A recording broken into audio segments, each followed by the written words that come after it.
What's up, y'all? Okay, we are back, and this is actually our second time sitting down to film this episode. We decided that we wanted to dive into race, and we actually did film an entire episode. It was a long one. It was. It was a long one, and as soon as it got done, we just weren't feeling it. There was a lot of stuff that we didn't fully get into the way we wanted to, and we realized this actually, even though this is a topic that we talk about very comfortably with the three of us, this actually was a topic that was a lot harder to navigate when we put it out.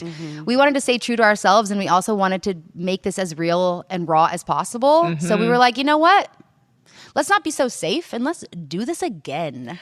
I kind of love that we are re-recording this because we thought we played it too safe. I know. You know what I mean? Because I feel like most people would film something as like whatever, as uncomfortable or controversial as race and be like, oh, like let's redo it because we don't like what we said. We want to cut some stuff out. We're like, no. We want to push it further. So let's do it again. No, for sure. It's hard to look at the world that we live in right now and not feel a little bit of responsibility to call it what it is and talk about things and, you know, dive into the uncomfortable truths of what it is to be a person of color in this country, especially. And I think that's something that's really, truly important to all three of us. We want to be honest about it because life be lifing in like the worst way possible sometimes when it comes to topics like this. Right. Yeah. So with that being said, just keep in mind that this conversation might offend some of you. You might look at some of the things that I'm going to share today and be like, wow, damn, Jackie. But all I ask is that you give... Jackie. Damn, Jackie. But all I ask is that you give grace because here's the thing, we're all learning and growing. And also, not everybody does need to give grace, you know, in certain circumstances that we're going to be talking about today. And that's okay too. So, it might ruffle a couple feathers, but I think what was important to me, because we discussed in the last video, there's a lot that I wanted to tackle when it came to Drew and I's relationship and things that I've done in the past that have hurt her.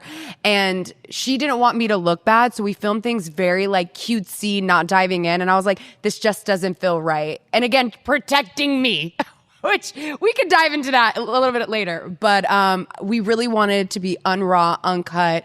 And if we're going to have a conversation about this, we got to keep it real and honest. Yeah. Honestly, I really respect this whole situation that we're doing right now because it's we did it and we're like, oh yeah, we could have put it out and like played it safe and been cute. But we were like, if you guys are watching this, whether you're a person of color or if you're not, you're like, well, but I'm going through this, but like no one ever talks about that part of it. So like, the fact that we are is cool. I agree. Yeah. So we're going to dive in. We're going to talk about a conversation between Drew and I. And the reason why this even came up in the first place is that Drew and I specifically have had a lot of things within our friendship where I have offended her. And instead of like listening, I've gotten really defensive. And so I want to dive into that. But before we dive into that, Sinead just looked over at me. I was like I said it's gonna get a little uncomfortable. More like, so for me. She's like, whatever do you mean, Jackie? That's why I looked at her. I was like, I think biracial women, because they do have real experiences when it comes to people questioning them, you get defensive, right? And you're like, well, hello, I have my own lived experience that I deal with like racism, yada, yada, yada. But obviously that's nothing in compared to a fully black woman. And I don't think I realized this until I had conversations with my mom, who is white, and there were certain things that she was doing that were really offending me. And I would share that with her, and instead of listening to me, she's like, well, I've been with a black man, I have black friends. Instead of listening to me, she got really defensive, and it really bothered me. And then I took a step back and I was like, oh my goodness, this is exactly what I've done to Drew. In a lot of scenarios where we maybe had conversations and she would, you know, question certain things that I've said or things that ruffled your feathers, and I would get defensive. And I'm like, oh my God, not only am I ignorant to how I responded, but how rude and disrespectful for me to even question how you viewed what I was doing. And so we've had a lot of conversations over the past 4 years, mind you. And I would just like to say, thank God Drew is the person that she is, and she's had the patience with me and the love and the care to even allow one misstep, two misstep, three missteps. Because I've grown so much as a person. You have, yeah. But like, golly. Yeah, but it's and we'll get into it, but it's not. It's be different if you were like, I'm a biracial woman and I'm better than you because you know what I mean. It's like that's not at all what the situation was. So there's obviously tears to it, and you were the diamond in the rough, okay? Like because I just don't be having the time and nowadays, and I loved you, so I was like willing to work through those things. You know what I mean? Before like being friends with Jackie, I always thought that biracial people were, I just considered them black. Like I didn't differentiate it as like, oh, you're biracial, like you're half black or you're core black, whatever. I was just like, oh, they're black too. So I'd like to put us all in the same category. And I almost thought that it was wrong to not do other that. them. You know what I mean? Like I thought it was like, I'm not trying to put them in it because I know that's something that biracial people deal with, feeling in the middle all the time. So I was like, well, no, we're all family, you know? And then it was through my relationship with Jackie that I learned that, you know, we are different and it's not the case and that's fine. You know what I mean? But like, it was just very clear because, you know, through two different lived experiences of you being biracial, having light skin, I'm dark skin, I'm fully black. You know what I mean? Like you experience privileges that I don't. You like, you know what I mean? Like you care about things differently than I do. So like through that, it was like, oh, it was a learning experience for me as well. I mean, that honestly makes a lot of sense. That makes a lot of sense. It's really interesting to hear like privilege and these types of things from a race perspective, because I've usually dealt with it from I'm African perspective. And it takes me back to when we were all in Mexico and we almost got into it talking about hair. And it was a really... Wait, I don't think I know about Which this one. Mexico trip? The one we were all there. Yeah. You were there, but you were dealing with a lot of stuff that night because it was... I can't remember what the conversation was. A few minutes post the really big argument that had happened. So I think you had literally... I remember like looking at you and you were just like... tired. Tired and just exhausted and everyone was yelling. But we got into an issue because I also... And this was a big learning experience for me. You know, being from South Africa and growing up there, my whole family's there, all that kind of thing. I just never really recognized what hair meant in terms of why I would be any different wearing braids than a black person, in the sense that like I didn't recognize or fully see that me wearing braids is perceived maybe a little bit differently in a professional workplace, I think is what we were talking about, than a black person wearing braids, and why it was problematic for me not to recognize that. And it took a beat, but I really was like, oh shoot, because in my head, I've always just like, for the most part, I try to stay out of like race privilege when it comes to race conversations, because I never feel like I have a place to say a lot of things, because the reality is I've never identified with one race. I've always been multiracial. That's the way I grew up, as a colored, South African colored, like the race in South Africa. So I'd always just been like, I'm a little bit of everything. And I totally forgot that there is a whole other lane of privilege when it comes to being a lighter African, not necessarily a lighter black person, but a lighter African. So I just think it is really interesting to hear you guys talk about this, because I think there's a lot of different ways that privilege was not necessarily even intentionally ignored, but it just wasn't as much of a thing that we all talked about until more recent years. Not super recent, but like more recent years. And I think it's so amazing, because I think every day I learn and grow, and I'm able to more so recognize the privileges I have as someone who is usually the most African person in the room, but doesn't fit what people think, you know, especially in this country. If you're from South Africa, we all get it. But like in this country, I needed to really see my privilege as being a light African, not an African American. I'm not American at all, but a 100% African person, to really see how privileged I was, because I was light.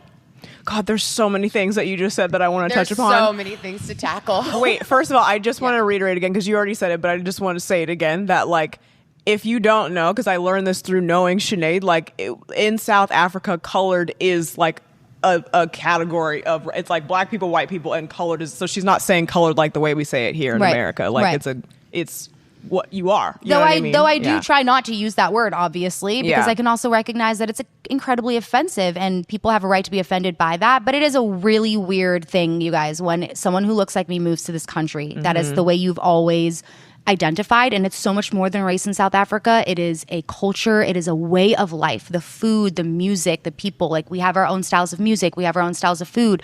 Also, it's a lot harder too because I don't sound like a South African to a lot of people who watch me on things, but most people don't know I switch between 2 accents. My best friends know this. I am which is with their family. It's like and that's because when I moved here, I moved to a very, very like suburb where people thought I was speaking a different language, even though I was speaking English. So I taught myself to speak an American accent. And I've been here for a long time. So I think that's also makes it harder when they hear that I sound like an American and I'm using these words and things like that are very offensive.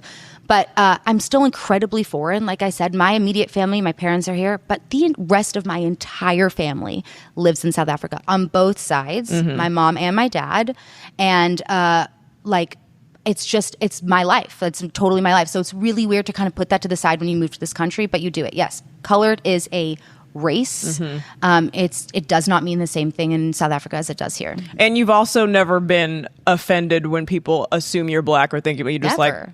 I just want to clarify that just because you didn't say it, and for people who don't know you, I just want to make and like a lot, that's usually like, well, what do you consider yourself as? And that's the hardest part I always come to trying to explain that. It's like, I don't really consider myself a singular race. Like I know I'm all these different races, right?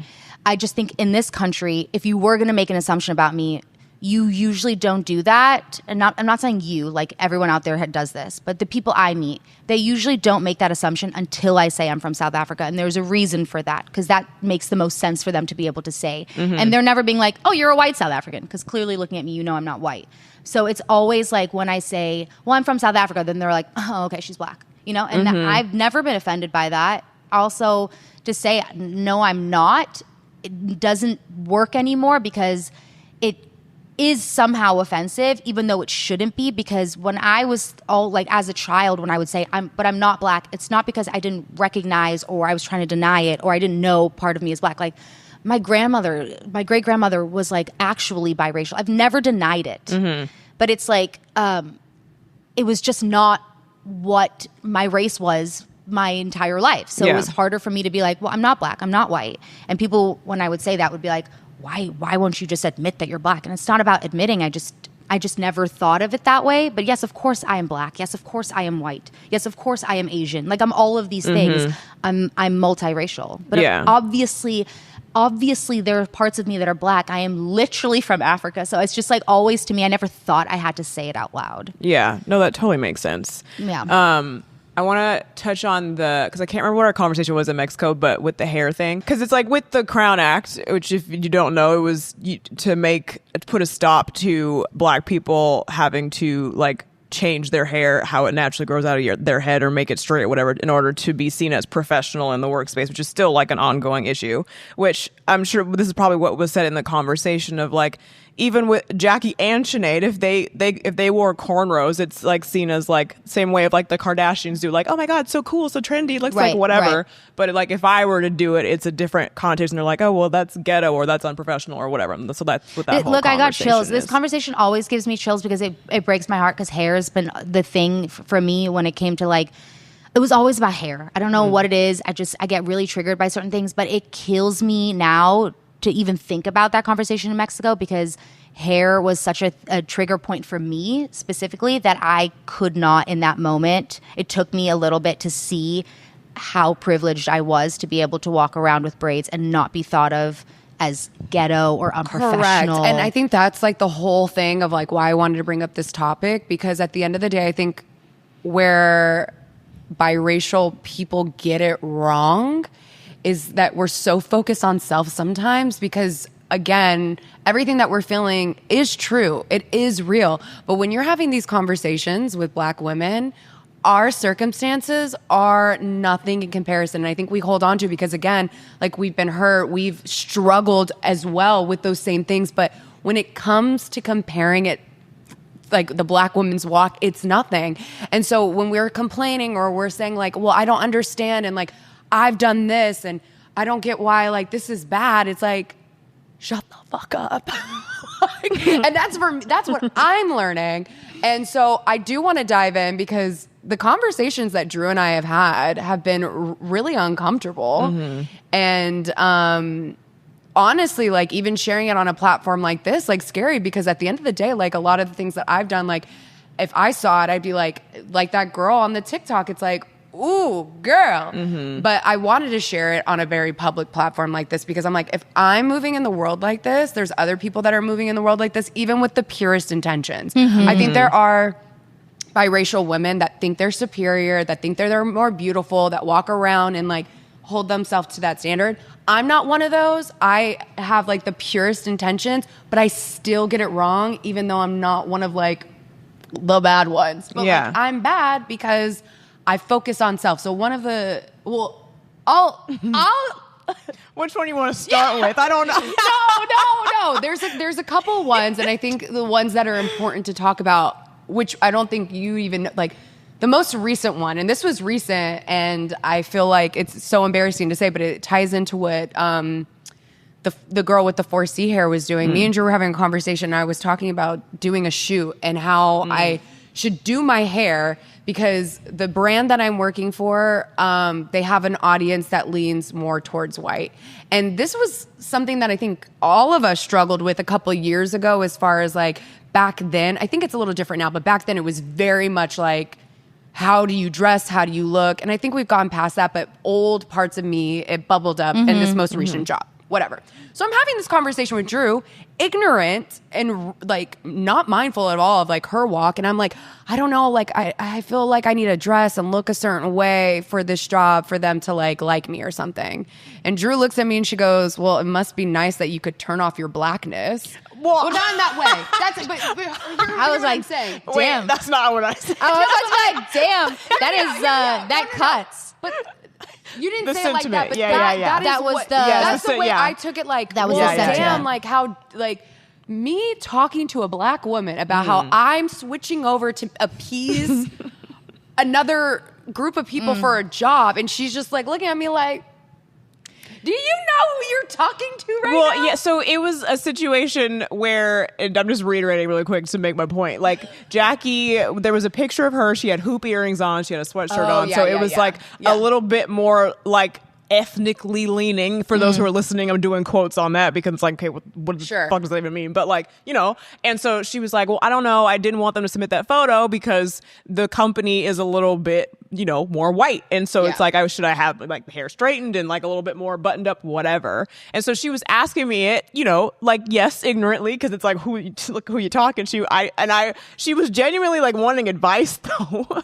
And I was just like, well, I don't know if I'm the right person to ask. Like, maybe ask one of your other biracial friends or whatever who have that experience of that type of code switching of how you should approach it. Because like you putting on a sweater and some earrings it's not going to change anything. Correct. I'm black. Correct. 24/7, 365 days a year. You know what I mean? So it's like, regardless if someone's going to hire me, it's like, oh, because they're choosing to hire somebody who looks black, is black, whatever. Because like, I'll have a fro. I'm a dark skinned woman. I can't change it up. You know what I mean? Like, sure, I could put on a certain voice or wear like brighter colors to make whatever the white company feel comfortable, but I don't have experience being able to switch that up to make them like more comfortable with me or whatever.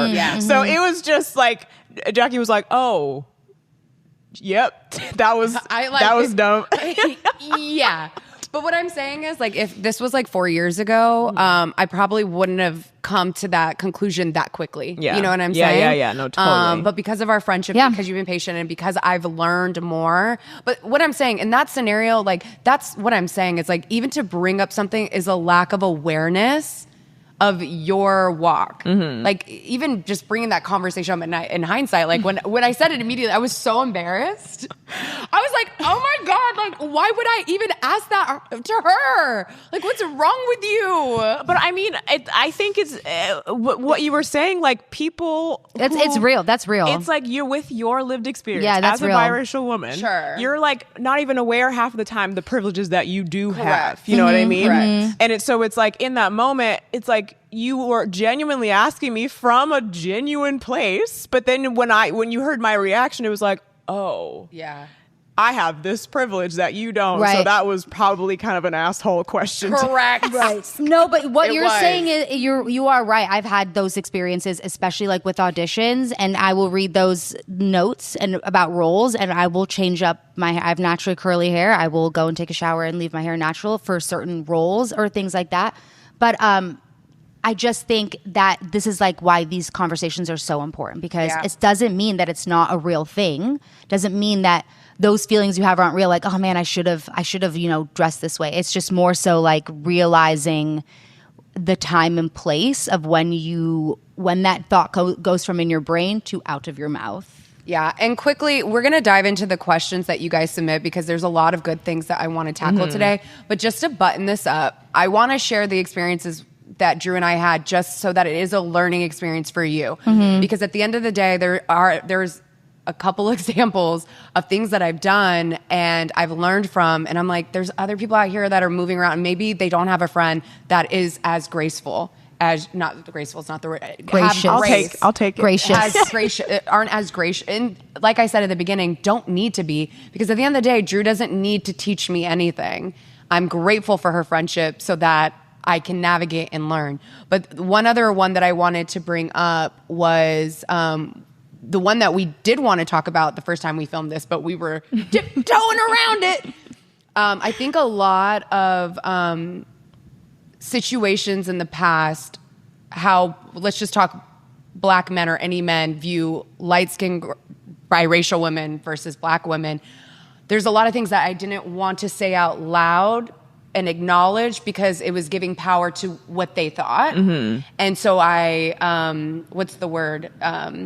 Like suppressed it or didn't acknowledge, or I even though the things You that you avoided were sharing, it. you don't want to give power to it. You avoided it. Yeah. I avoided it because what your intentions were, like if you say this out loud, Correct. you are just like reaffirming this awful reality, right? But Correct. so you avoided it, which in hindsight, now the way I got it was like, in hindsight, it wasn't like from Drew's perspective, she was like, you can't avoid something that's already there. Real. Like you're Correct. not protecting me because you're keeping something from me. I already know this. Right. And to go into detail, it was a situation where Drew and I were out at a bar, and this man was talking to her in a really horrible way, made her feel like shit.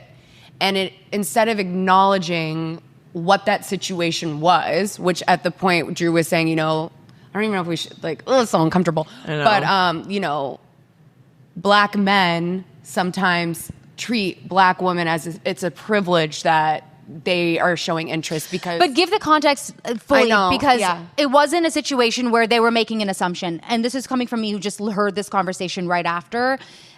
The way I read that, based on what this meant, he was using specific terms and words, and like, to be completely frank, he was pretty blatant about the fact that Drew was lucky to be speaking to him because she was dark. Like, if we're just going to be honest, it's not like you guys were like, well, she wasn't like, I think he was talking to me this way. He was the same shade of brown as me. I just want to put that out there.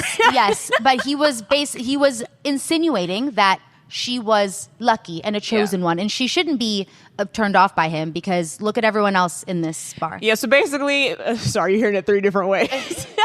No, I want to make sure that people understand. It was so much more, for lack of a better term, black and white. On paper, you could see his intentions. Yeah. And I just want to share that the reality is I'm fully aware that is real. But by me acknowledging her pain, I felt like I was then giving him power of what he was saying. And I didn't want that to be the truth. So instead of acknowledging my friend's feelings, I'm like, oh, no. Like, black men fine, black women beautiful. What do you mean? And then in turn made her feel like I wasn't like supporting her. But my intentions, of course, were just like not wanting to address the elephant in the room. Right. Yeah. So like, in the moment, Jackie didn't say anything, but like, she just didn't. I didn't hear what he said at the time. Right. At the time. But when we recapped and you shared. Oh, it's so uncomfortable because I do not want to shit on you in this situation. No, it's okay. This is why we didn't talk about it the first that time. I was wrong in this situation. Yeah. But I just want to be very clear. I didn't hear anything that he was saying in the moment. Right. She was dragged in like on the tail end of it because he was saying those awful things to me and then like turning to Jackie and being like, right? Like implying that because Jackie is biracial, it's like, well, she's usually the one he would have chosen, but he chose to speak to me. How you did not punch this man?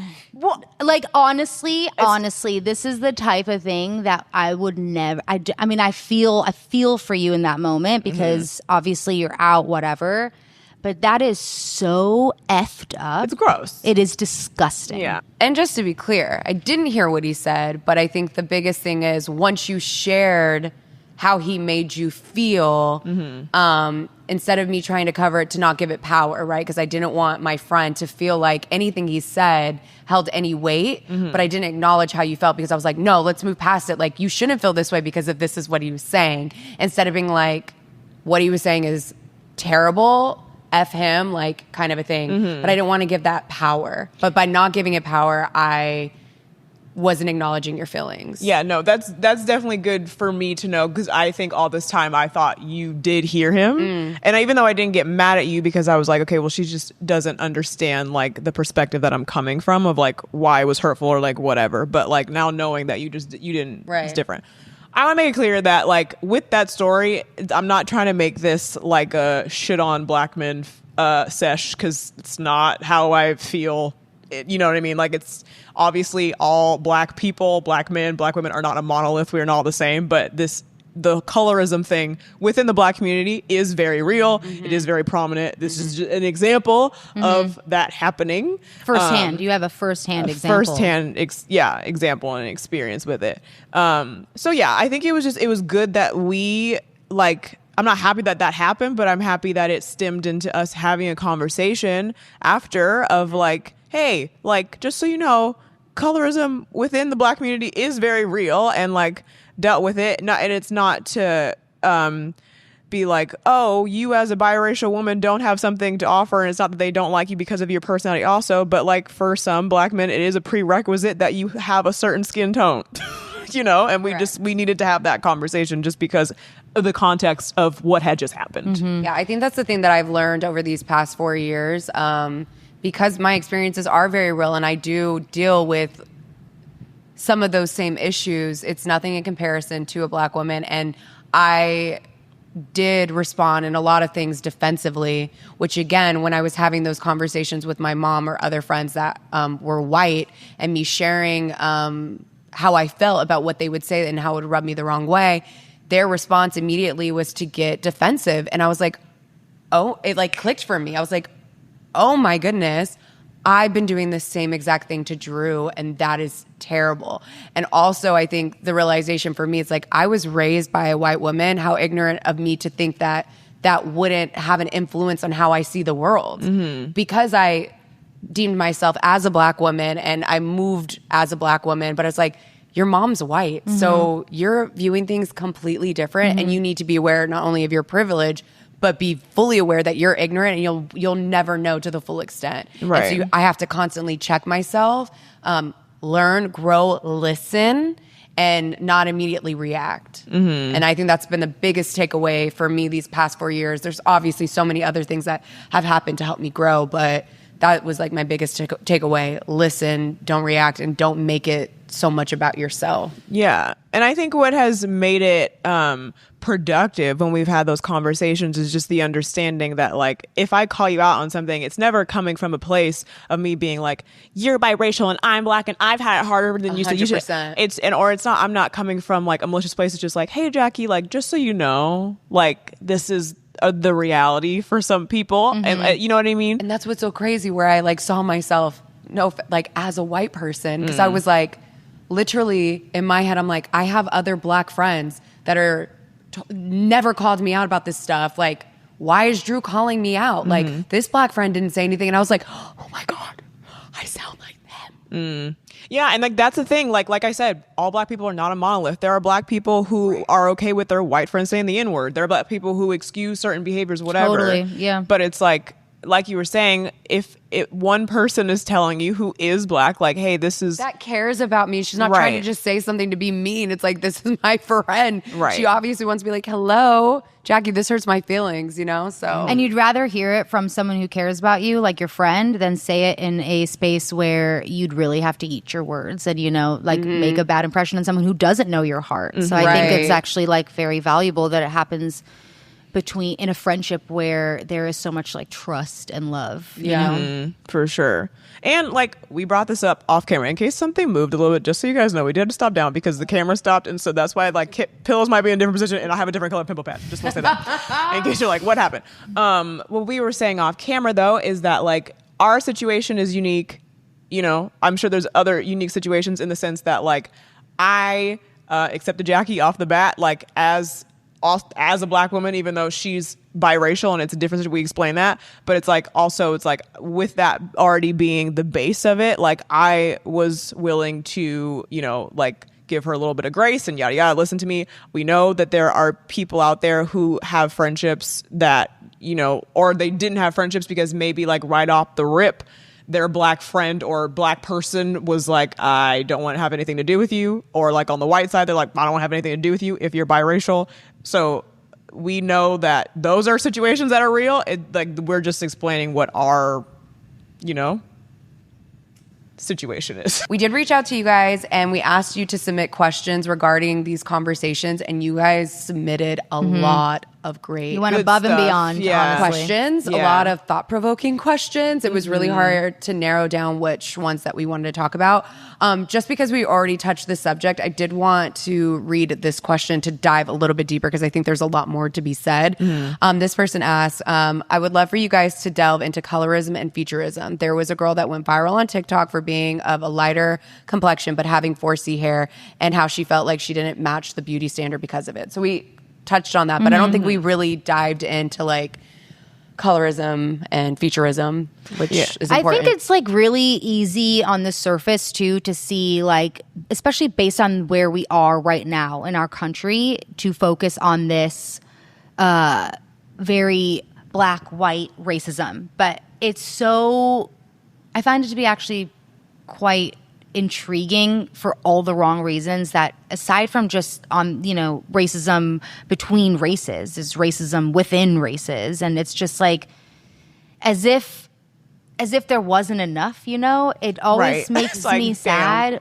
And like you know, I can't speak on a lot of that stuff, you know, but I can speak on colorism for sure. And I absolutely can speak on, and this is a side thing, is Africans in Africa and Africans in the West. And it's like so crazy to me because I'm realizing more and more that there's like weird feelings between those two groups of people. And I just don't know if I just never saw it before, or the internet introduced me to true like feelings about that. But like there's this whole thing about even once Africans leave Africa and they come to America, that they are viewed as like less than. And I don't know. I know there are some of the reasons that people think that way, but I think it also has a lot to do with like, you know, being in like your culture's being influenced, it's changing, all that kind of thing. As if there wasn't enough. It's just as a society, like we all need to do so much better. Yeah. It is sad that there is colorism with whatever race you are. You know what I mean? There's colorism in the Asian community. There's colorism in the black community. There's color, like name it. You know what I mean? Like, but it's weird that it is all the same in a sense, because it's like if in all of them, and Latino cultures as well, if you are darker, it's like you're seen as lesser than, you are ostracized, whatever. And it's like the lighter is better for whatever reason. Same thing when it goes to hair. The straighter the hair, the looser the curl, whatever. It all goes to, you know, colonialism. You know what I mean? Is what planted the idea in everybody's head. Slavery, you name it. You know what I mean? Is when the divide all started. I blame Snow White. Snow White's also problematic. You know what I mean? It all stems back in some way to colonialism. So yeah, and it's just also that's like it was allowed to be pushed that way for so long. Like those narratives were allowed to be said over and over again in pop culture and some of the movies. Like, there's a reason why a few years ago, we had to start putting disclaimers in the fronts of movies, because the fact that half of these things were even allowed to be shown over and over and over and over again without someone being like, maybe we should, adjust with the times here, people. Yeah. And we still see it now. I mean, like, the first, like the Black Little Mermaid, how much crap did that get? And it was like, shut up. It's like, there's all these things that people are they hold on to the weirdest things. And it just supports the idea of colorism and racism as a whole and featurism and all these things, without being like, we should be able to stop in 2025 and be like, there's so many problematic things that we even us grew up with, let alone our parents, let alone our grandparents. Yeah. And I think once we really recognize that we were taught these things, then that's when it gets fixed moving forward. Yeah, because we're all taught that either through the media or, just you're made fun of because you're darker and you got hair that's curly. You know what I mean? Like, whatever. It's all unfortunate. And like you said, like, racism just between either like white and black or like white against Latinos, whatever, is bad enough. So it's like we don't need the colorism on top of that within each of those groups too. You know what I mean? Like, at least we can support each other. Like, can we at least be all on the same side? You know what I mean? It's very unfortunate. That being said, colorism and texturism, featurism is all very real. Okay. I'll start just because, hi, hello, I am dark skinned with 4C hair and with all of my beautiful black features. Thank you very much. Yes, it's very real. Again, I am coming from a place of, I've never, how do I say this? Like, I've dealt with it. I've dealt with growing up and you're the only one and you wish that you could fit in more, because of media and whatever, you're like, I'm not beautiful. But then, you grow up and then you learn that that's not true. I'm actually a goddess. But there are still things that you deal with knowing that. Okay. I'll say that first. Because I grew up that way. And like I said, when I have these conversations with Jackie, it's like, I'm not coming from a place of like, I am jealous of you and I hate you because you have privileges. So I think that's just important to map out as a base with all of that. With that being said, yes, I have experienced colorism, whether if it's like a black man being like, I don't want to date you because you're too dark. Yes, it's happened. I have 4C hair. So it's like, I know that if I apply for a job or I'm doing an audition, or there's so many different ways where it comes up. It's like, okay, on that day I have to make sure that my curls look a little bit more coiffed, because maybe they're like, we like the fro, but we like a certain type of looking fro. If it looks too like quote unquote nappy, we don't want that, even though I love when my fro looks nappy, whatever, you know what I mean? There's just things that I'm cognizant of because I've dealt with being ostracized for whatever. Featurism is the same thing. I hate to even tie this into the featurism conversation, but whatever, we're having a very real conversation.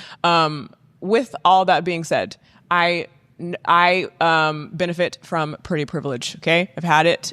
I've seen it full blown of being, picked or whatever because of X, Y, and Z reason. I don't like the reason why I say it's like, I don't like grouping that in with featurism and texturism and all of that is because it's implying that if you do have, very African looking features or whatever that means, it's like implying that, that's not pretty. It's beautiful. Okay. We all are on agreement on that. Okay. You are gorgeous. Whatever you look like, I don't care what the media or society or whatever has shoved down your throat. You're gorgeous. Okay. But because of, what society has shoved down your throat of like more westernized, whatever is more beautiful, I have, benefited from that. I've seen situations there. I'll say it briefly so it doesn't take a lot of time, but there was a situation where I was in Vegas with friends. It was a group of black women of all different shades. Okay. And, the bouncer let in the light-skinned girls, the biracial girls, no problem. And then there was me and like 3 other girls who were all dark skin and the ranges of dark skin, whatever. And they stopped when they got to me because I was like the first of the dark skinned women.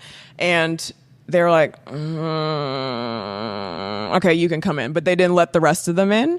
And I immediately was like, this is gross. And then I ended up... you were allowed one. You were allowed, yeah. And you got to make that pick. Yeah, which is disgusting. And like, remember leaving because I was like, this is a messed up situation. Yeah. You know what I mean? Yeah.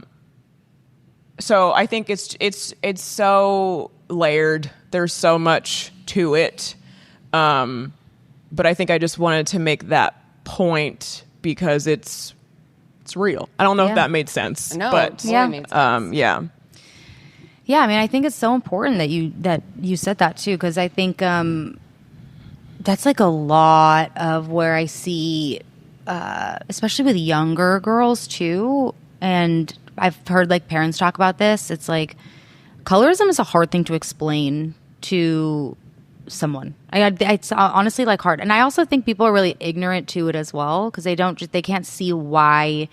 How it's possible within a race for people to be racist towards each other, you know? But it is so real. I also can't remember, Drew, but like I feel like we were somewhere too where a few months ago, and I don't think we knew them, but I swear someone asked you like, oh my God, your feature, like the way they were trying to insinuate that, I mean, they weren't wrong because I think they even said like, are you Ethiopian or something? So they weren't wrong. But I remember the way they said it was like, whoa, like, back it up.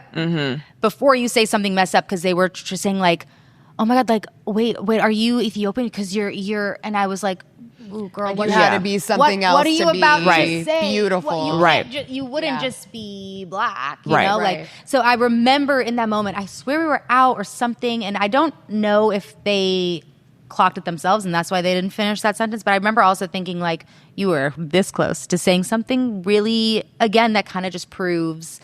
So sometimes it's not as big, but sometimes it's really subtle, and sometimes you can say things without even realizing you're saying them too. So I just think it's really important to bring those things up because the insinuation there was like, what else are you? Right. And that I hate when that happens. And unfortunately, again, I don't want this to turn into a shitting on black men situation, okay? Because we love black men and this is not what we're trying to do. But there have been situations where a black man has come up to me and been like, oh my God, you're so gorgeous. Like, what are you? And like knowing that I'm black and I'm like, what do you mean? And then they're like, well, you just look so like exotic. So they'll say like, oh, are you Ethiopian? It's always exotic, right? Isn't that always the word? You look exotic, so you're something other than just black. And So Ethiopians are offensive. black. So offensive. But like they're yeah. trying to say like you need to, in order, because you're beautiful, you Right. must be something that we're not used to here in America as what we categorize as black. Yeah. Correct. Yeah. That Like if you said sounds like, muttered, what do you but, mean? Like, what am I? I'm black from California. They'd be like, yeah, no, but like what are is you? it? Which is featurism or whatever, because it's like you're implying that you can't just be black and beautiful. This part though is a little politically incorrect, just because I know that Ethiopians, Eritreans, whatever, they are black. They're from Africa. Yeah. But like, there's this thing here in America that's like, yeah, but that's an exotic type of black, which is politically incorrect and doesn't make any sense. It's an ignorant statement to make. I just want to make it clear because I know listening that sounds like, well, what are you talking about? You know what I mean? Right. Yeah. Again, I think we are playing it a little safe. I think if you look at any social media platform where these types of discussions are happening, there's a lot of black women that are fed up dating black men. I've been And I think playing it safe. no, and it's okay. This is exactly why we refilmed this, because again, these conversations are so uncomfortable from all of our own perspectives. For me, we've had this conversation too. I had a friend in the past ask me, because I very much attracted to African men, right? Or dark-skinned men. And she had asked me, well, Jackie, do you think they're just dating you because, you know, you're light-skinned? Again, I got offended. I did. I'm sorry. I got offended. I did. Because I'm like, to me, it was a dig at who I am as a person. That's how I took it. I'm like, why is she asking me this question? Does she not think I'm wonderful? I have a good personality. I have a lot to offer. I know still the truths of light-skinned women being upheld to, like, through music and all that. And again, it's a privilege, and how black men have made light-skinned women on this pedestal, which I don't believe to be true. I don't follow me here. Meaning she doesn't think she doesn't think that light-skinned women or biracial women are better than correct. Dark. Yes, but I could still acknowledge that that is very much a mindset that's out there. And I don't even like saying that because, again, when I'm saying like, oh, that is a mindset of some black men, it makes me feel like I'm saying it's true. So it's really hard for me to speak this stuff. So I just wanted to say that. But anyway, point being is, it took me a second to be like, why am I so quick to ignore that even though I know it's true? Because I want, in my reality, for people to just love me for who I am. Instead of, no, that's a privilege. You need to go into every interaction that you have, like knowing that maybe these men are just into you because you are a fetish or you are what they think that they should be with versus who you are. It's unfortunate that it is a prerequisite for some men. For some men. Yes. For some, yeah. And it's like, that's a really tough thing to say because it's like, is that something you call out? Yes. I think to them. Yes. Yeah. I mean, I think obviously there's a difference between having a preference and then just being a colorist. You know what I mean? Right. Correct. But that's what I'm saying. Everybody has their type, but I think how do you differentiate you that? Ask. And you ask. That's what I was. It's also how they speak about other women. Like, you know what I'm saying? Like, there's been many situations. Like, even if they're like saying like, if you could tell when somebody's hitting on you, talking about like, ooh, you've got like this. I haven't heard this in a long time, but this was like 10 years ago. That was like the thing that men said, oh, you got the good hair. I haven't heard that in many, many years, but that is an obvious sign. Yes. Red flag, red flag. Yes. If you're saying I have the good hair, that's not good. You know what I mean? But like those type of situations. Yeah. Yeah. Or the conversation of like, oh, where are you from? Like, what are you? What are you? You know, is like also a red flag. But even if you're not given any red flags, I don't think there's anything wrong with being like bringing it up. Right. Because it is prominent. Yeah. You know? Yeah, that's what I was asking because I just like, to me, it would bug me. I would be concerned. So I just was like one of those things where I also know my personality enough to be like, what's going on? Like, especially if I could track it, you know, if there's like a history of this. Dating history is also a thing. Yeah, too. so it's always curious to me because I always feel like the answer is so obvious, but when I see the way people talk about it online, I just feel like there's still so much like gray area that people don't know how to navigate this one specific topic where it comes to black men and the dating. It's just such a hard thing to navigate because then a lot of those comments too are like, that's not true. It's like, I'm not, like, no one's saying that is how, I just, you know. It's not all people, you know what I mean? No, but I think if multiple people are saying it, multiple dark-skinned people are saying it, we should listen to them because I don't think they all got together on a group chat and said, you know who we should call out? Black men, unless there isn't like a known, you know what I mean? Yeah. I don't know if this is a good place to segue this or like you tell me if you want to not put it here, but I feel the need to bring up because there are people in those comment sections who would be like, well, there's black women who date white men all the time.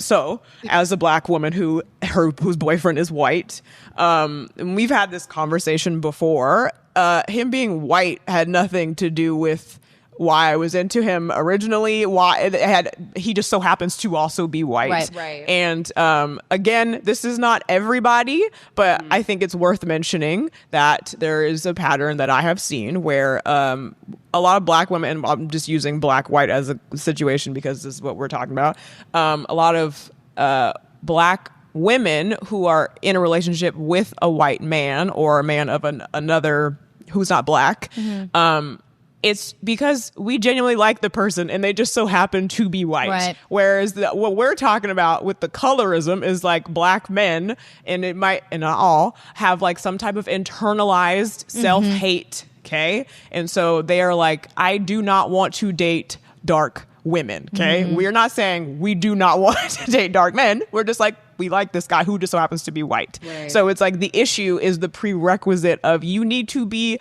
a lighter skinned woman. You need to be a biracial woman. I don't like black women because of X, Y, and Z reasons. So I am dating this is the difference. Yeah. Just want to say that. No, I'm glad we covered that because, again, it can be super uncomfortable, but it's so real. And again, another learning lesson for, you know, recognizing privilege when it comes to there's recognizing privilege in the workspace and there's recognizing privilege in the dating space. Yeah. But I think this transitions really well into this next question. I I would like to know your perspective with handling cultural differences when dating outside of your race, and how do you address more tough topics such as minority disadvantages and raising children? I think the minority disadvantages is like a good topic to dive into when you're dating someone. Like both of you guys are in relationships that are interracial.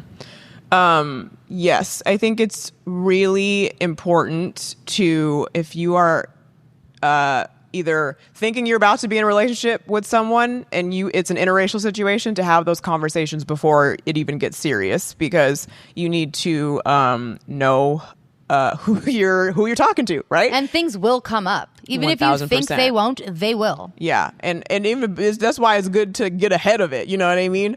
Before Dylan and I got together, we had very clear-cut conversations that I think most people would see as uncomfortable about, hey, I'm black, you're white. And then another layer is that I'm American, you're Australian. So it's like we had two things, whatever, but of, having those conversations. And Dylan's been great because he fully acknowledges, he's like, as a white man, I have privileges and there are things that I will be ignorant on from jump. You know what I mean? And like was not defensive at all when I brought up like, hey, you don't get this. And also didn't have the other perspective where it's like, don't worry, I don't see color. Yeah, no, F that. No. Hallelujah. Hallelujah. Yeah, it was, It could be bad. It could get bad. It could be bad in it could be two bad. opposite ways, Not right? It could speaking be from bad. personal- Like, it's so funny because it can totally be awful too if someone's just like, what are you talking about? I don't know. I don't see we your couldn't be in a color. relationship if they did that. You know what I mean? It's like that's just as bad as being like blatantly racist. Yeah,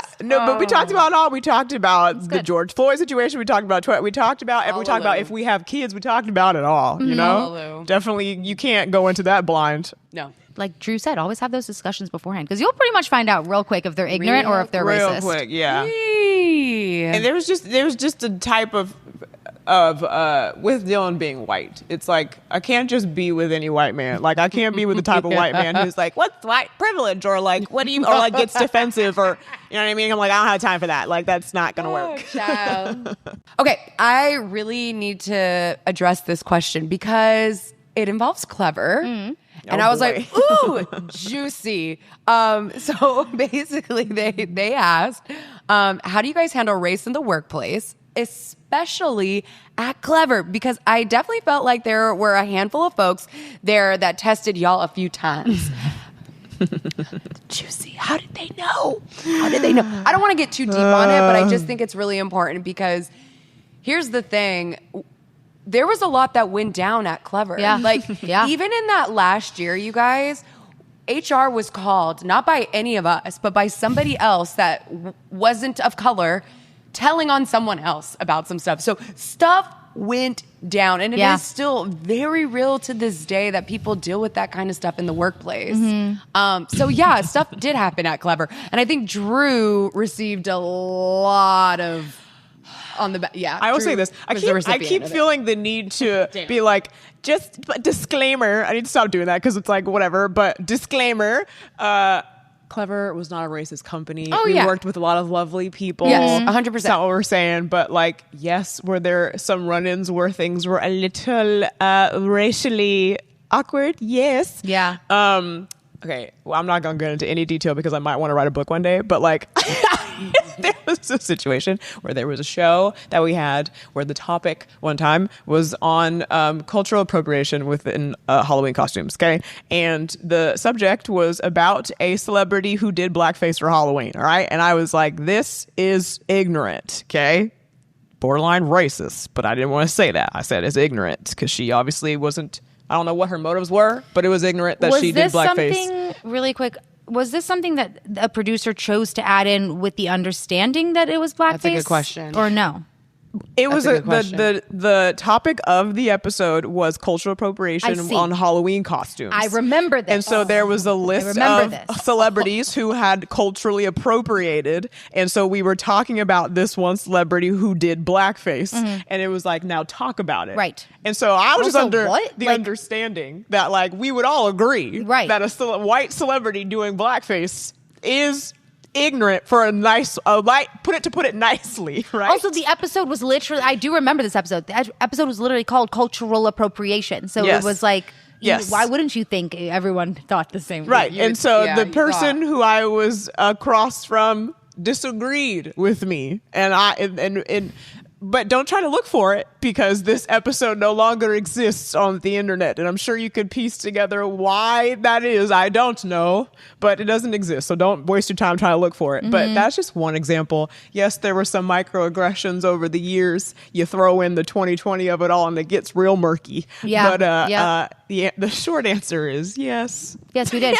I will say also, we were also very close, and our little group of freelancers all happened to be of color. Yes, we hung out with a lot of, but us, we were all best friends, we were taking trips together, we were whatever. And I do also remember a specific instance in which a newer person at the company was told that we are bad influences. And that Forgot about that. that personally triggered me on such a level because Do you think it was about race? no, but I think, again, it's one of those things where there's a little... I don't know. I shouldn't say no. I don't know what it was about. I think it really comes down to, again, it comes from a place of privilege, or like, you need to be so careful with the things that you say, because if you were really thinking, you'd be like, who am I about to talk about? And you look at all of us, and it was like the three of us plus Emil and Naz. It's like, clearly we were all people of color. So it's like, no, are we all the same exact race? No. But right. So I think things like that is kind of what I mean. And that specific thing triggered me so much because it was something I was told as a newer kid in America by my friend telling me, my mom says I can't be friends with you because you're a bad influence. Yeah. And it was racism, 100%. Yeah. And it was not just racism. It was, they were scared that I was from Africa. That was like 100% this thinking. And I dealt with it that entire fourth grade year. I was at a new school in a very white neighborhood. And so when I heard that as an adult, I was like, ugh, like, it's just one of those things that, do I know if when it was said at Clevver, it was just as racist as I know it was when I was a child? No. But again, there are certain things you just don't say. Yeah. Remember what was said to you when you got hired? Yeah, of course. I was told that I was hired because I checked a good box of not being being of color, but not being, too dark to hire. Literally. They told her she was safe because she was black light. Those were the words that were used. Yeah, which is just one of those Not things. black light. Black light. Black light is what was said. Black- That's a direct quote. Black light. Bro, that's insane. But that No, it's Yeah, we know. Yes. But like, to be bold Unfortunately. enough, like, we know. Yeah. But for that person to say it out loud. And that was black before light I is was hired to be on wild. camera, so I wasn't on camera yet. Jeez. Wild. Yeah. So those are just like, that's what I mean, where Yeah. yes, we were not even tested. Sometimes we were just like, ugh. Like sometimes we Yeah. were just absolutely, we saw it for what it was. You Yeah. know, it wasn't like I was being tested. I literally knew from very soon after starting at Clevver, because all of this happened at old Clevver. So I kind of knew already from starting at Clevver that it wasn't a very diverse place to work. And Jackie started first, then me, and Emil didn't work there yet. You weren't on camera. So it was like Jackie and I were like the testers. Drew's very presence unnerved a lot of A individuals. lot of people. Oh, and it Actually, maybe, okay, I don't want to say a lot. It just unnerved some. some people a lot. Like Yes. it unnerved some people a lot. Yes. And to this day, I don't even think they realize what it really was. And also, that is also a learning lesson between you and I. It's not funny. It's not funny at all. I'm just laughing to cover For the those pain. who are listening, I was chuckling a little To too. cover the pain. But I think that's, again, another, learning lesson of, wow. I don't even want to say it out loud. I mean, But yes, that's also another learning lesson of people misunderstanding Black women and how they navigate the world and choosing to look at them as aggressive or combative. Or just loud. Even though it's just calling someone out for being too loud or like rowdy. All those things. But you seeing just those things as if like it's one thing, Yes. versus I feel this way because you are a Black woman, Right. Yeah. I think, and this is not just about Clevver. I think any person of color in a workspace where you are probably the only one. And with those situations that you're referring to, also, it wasn't like they're racist. It's just like internalized things. Like Right. maybe as a white person that you don't realize you're projecting Correct. because someone who looks like me. Like it could be like I'm saying one thing, but if someone who is either white or who looks like Sinead is saying the exact same thing, they'll feel it differently coming out of my mouth. And that's just is what it is. And yes, I think a lot of those people don't even realize that that's what it is, but okay. And we just wanted to close it on this fun, lighthearted question because I thought it was funny. Need some levity. Someone said Drew, or they're saying Drew, but we think it's Drew. Please share any tips on being with a white man. This is a Black woman asking this question because from her icon I can see being with a white man. Sometimes I'm scared to shoot my shot. How do I make myself available for a white man because I'm so into them? I do live in a great community and they're always there. I'm tired of being the single one. Please help. Please, Drew, help. We all thought this was funny. Yeah. First, I just want to say that like white men aren't like a different species. Like this, just you just look at it as like you would at any man. You know what I mean? Like you don't need to change anything about your approach to the situation. You don't have to change anything about yourself. You don't like just be yourself and like I don't know, like flirt, like say it, like with any man. Like just because he's white doesn't mean that there's a different recipe that comes with how to like land a white man. Because like I said earlier, me being with Dylan, him being white didn't really like cross my mind really, other than me just observing and knowing that he's white. You know what I mean? So this might be like an old school thing. I'm not really big on like as a woman like approaching the man, even though it's totally fine if you want to. But if you want to approach him, just approach him. And then I say if you're like me, you don't want to approach, just like smile, like show that you're interested, you know, and then let them take it from there. You don't need to do anything to get them to, you know what I mean? And you don't want to be with somebody who you would feel like you need to change for anyway. You know what I mean? Right. Yeah, girl, just It's amazing. it's fine. 10 steps on how to bag a white man. There's no like formula to it. That's a cute question though. It is cute. You know? You guys, thank you so much for submitting so many amazing questions. As you guys saw, we only, I think, covered like 4 of them. And there were so many. But as you could see with this kind of topic, you can just go, it's Forever. so layered. Yeah. It's so layered. So, feel like we really went there this time. I'm glad that we Reshot it, yeah. Guys, the first video, we were like, what? It was so boring. It was like, It was so It's like safe. we were trying to like we were trying to teach people about like, I don't know, it was like so weird. We were like just holding a forum and not really It was diving weird. into It was anything. awkward. It was like, I grew Let up me here. tell you Yeah. about the first time I dealt with racism. Yeah, it was too safe. All right. But Yeah. I feel like we really went there and we had some tough conversations that are uncomfortable. And I think you have to have those conversations to learn, to grow, and move forward. Yeah. Join the conversation in the comment section. I'm almost scared to say that, Yeah, but like, no, join I'm scared. But you know what I mean? Like, because it is talking about race is uncomfortable, but like, you know what? It needs to be talked about. It just does. So we have a better understanding of each other. So yeah, guys, join the conversation. Thanks for watching. Thanks for listening. Yes. Follow us on our socials at RWTY Podcast. RWTY. You know, all the goods. All the And goods. we will see you next week. Bye guys. Love you. Bye. It's the part where we sing "We Are the World." And hold hands.